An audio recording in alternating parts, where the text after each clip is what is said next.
Hello, my name is Barb Suyama, and I'm a Career Center Manager at a Workforce Development Center. This video today is going to be about job seeking and job keeping skills.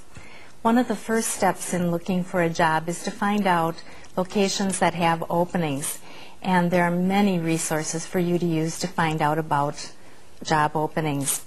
One of the most familiar resources is the Want Ad section of your newspaper. The job openings there are listed by category. To find a nursing assistant position, you would look under the category Health Care. Individual facilities also post their openings on their company website.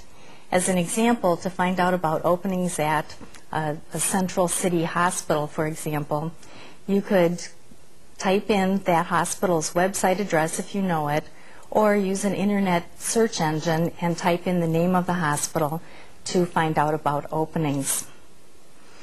Your technical college's Employment Opportunity Center, formerly called the Placement Office, will also have job postings.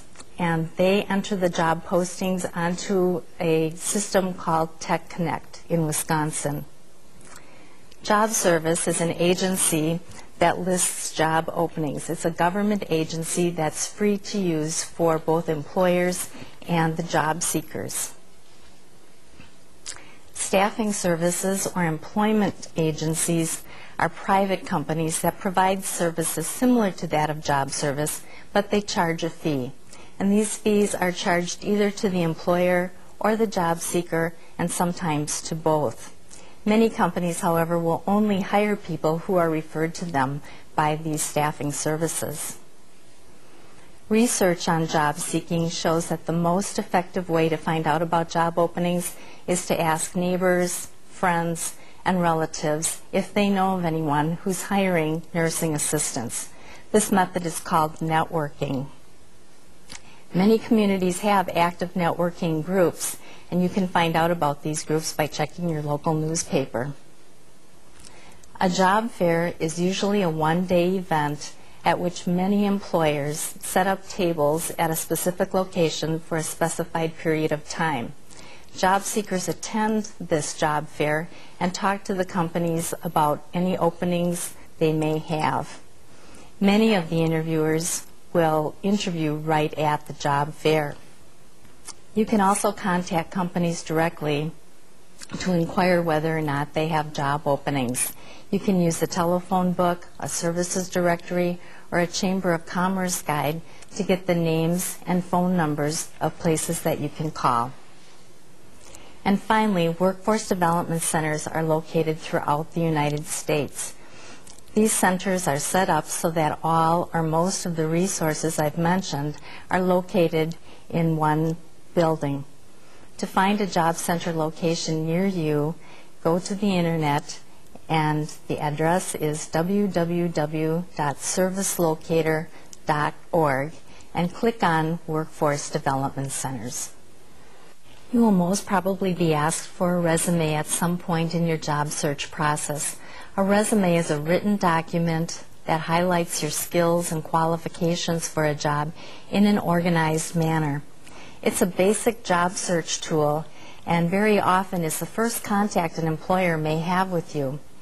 An employer will want to call you for an interview if your resume looks professional and highlights skills, abilities, and qualifications that relate to the occupation you're applying for.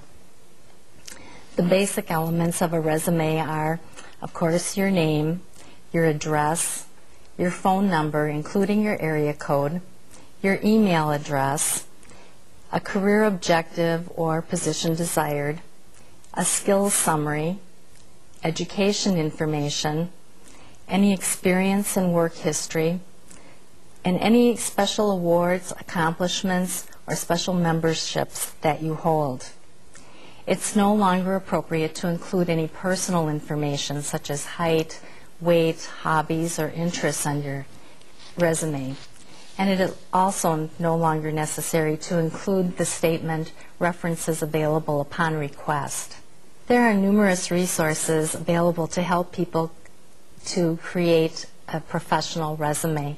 The Job Information Center at your Workforce Development Center, your local library, or the Employment Opportunity Center at your school have sample resumes, vocabulary lists, and other resources that can help you create a resume.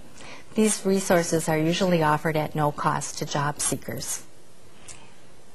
Filling out job applications is also a part of the job search process. A job application is a form, usually different for every employer, that asks questions regarding your salary history, your work experience, and your skills and education background.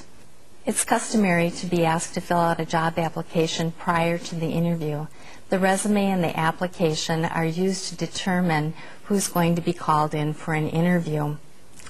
Although some of the information asked for on an application is a duplication of information that you may have on your resume, it's a good idea to take the time to fill out the application form completely. Many times the application and the resume are separated after they're turned in, and that's why it's not a good idea to say, "See resume" as a response on your application.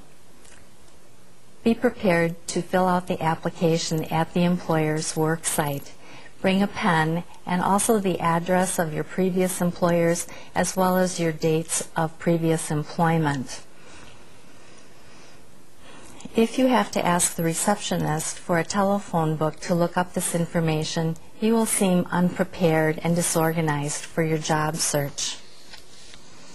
Applications, like resumes, make an impression on those who read them. The way the application is completed reveals a lot about a person's ability to read, write, their attention to detail, their neatness, and whether or not they take pride in their work. There are resources at your local workforce development center or library that provide tips on filling out an application to ensure that it represents you in a positive light. Many organizations have online applications. If you don't have a computer at home, you can access these online applications at your local library, a job service office, or at the Workforce Development Center. You may be asked to provide names and phone numbers of references at some point during the job search process, either during the interview or on an application.